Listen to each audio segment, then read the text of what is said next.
Hey, welcome to our last little lecture on Asia. Today we'll be taking a look at Afghanistan, Sri Lanka, Nepal, and Bhutan, a couple of which you may never have heard of. But let's take a look at the map and I'll show you where they are. Okay, here's our map of Asia. We're very familiar with this one. Let's see what you remember. What's the giant country up here across the top? If you said Russia, you are correct. Good job. And this big guy, yeah, most populous nation in the world there is China.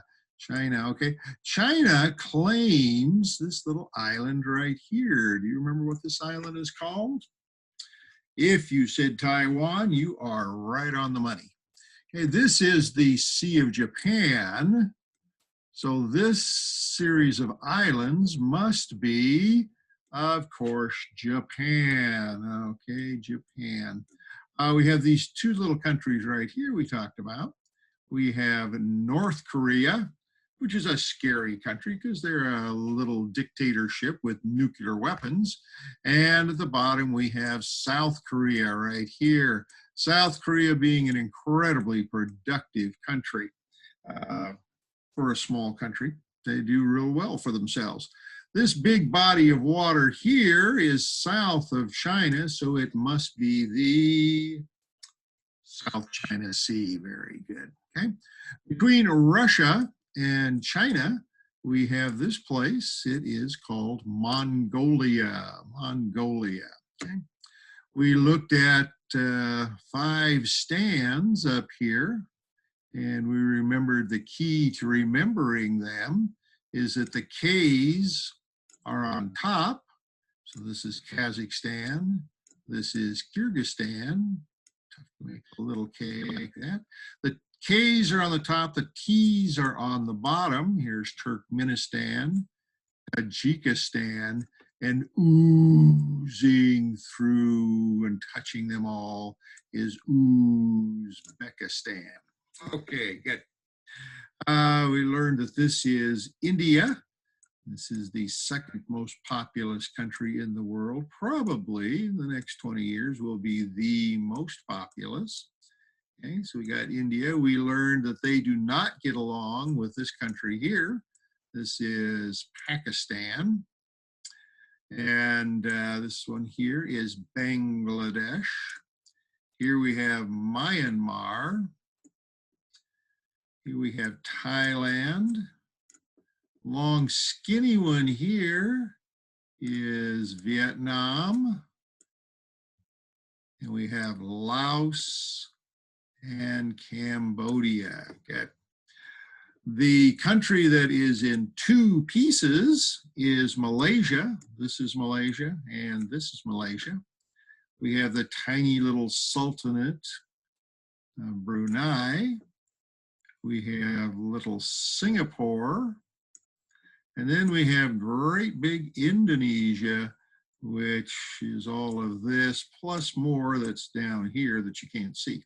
Okay, and we have the Philippines right here. Philippines used to belong to the United States back in our colonization days, but that was a long time ago. Okay. All right, we're going to take a look at the last 4. We're going to look at Sri Lanka.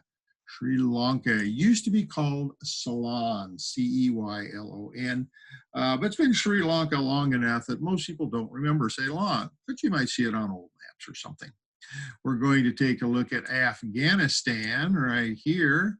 Yeah, it's another one of the, I'm sorry, cross that off, that's Pakistan.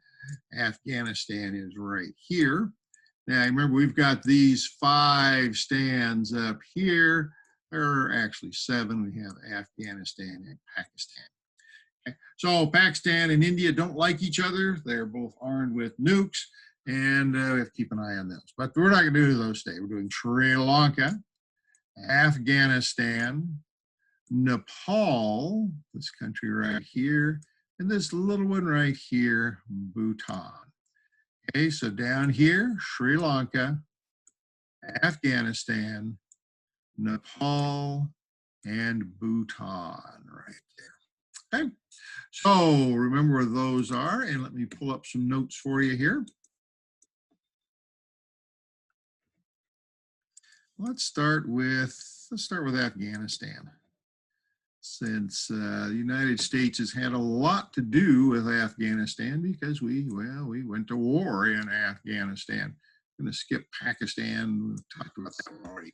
Okay, so Afghanistan, 35 million people, very rugged terrain up in the mountains for the most part, lots of desert. It's the Hindu Kush Mountains. Now, the big deal with Afghanistan is they do not really think of themselves as a country. Their first loyalty is to their tribe. So tribal affiliation, that's where their energy goes. That's where their loyalty lies. And basically, they will resist outside control. They have been called the graveyard of empire. Okay, because nobody seems to be able to handle these guys. Hey, Alexander the Great tried. He came in and too much bother fighting with these guys. The Arabs came in and brought the religion. That kind of took hold, but no, you're not going to run us. Say the Afghans were running ourselves. The British got their rear ends kicked when they tried to take over Afghanistan a long time ago. Yeah, they basically had an army wiped out. There's a famous old poem by Rudyard Kipling, I think. The last couple lines go, when you're lying wounded on Afghanistan's plain and the women come out to cut up your remains, just roll to your rifle and blow out your brains and go to your God like a soldier. Great little couplet. The Russians tried to take it over. Russians came roaring in and they took it over right away, but then the tribes started this big guerrilla warfare that goes on for about 10 years. U.S. helps them out.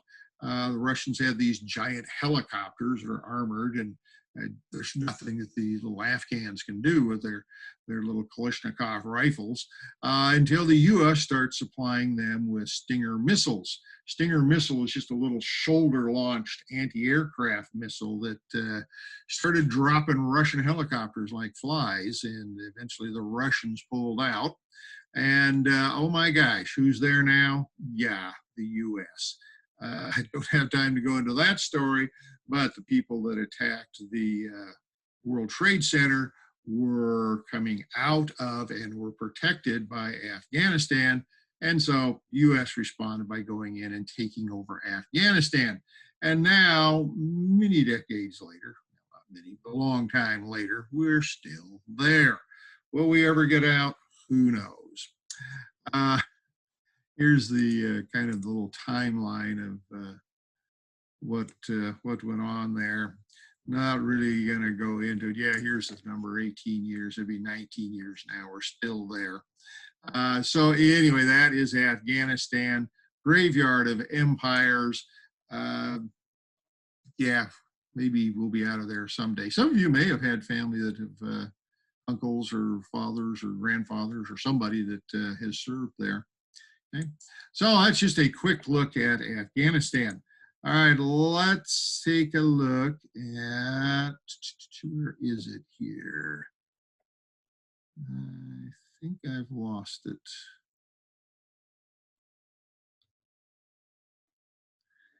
Okay, I'm going to pause.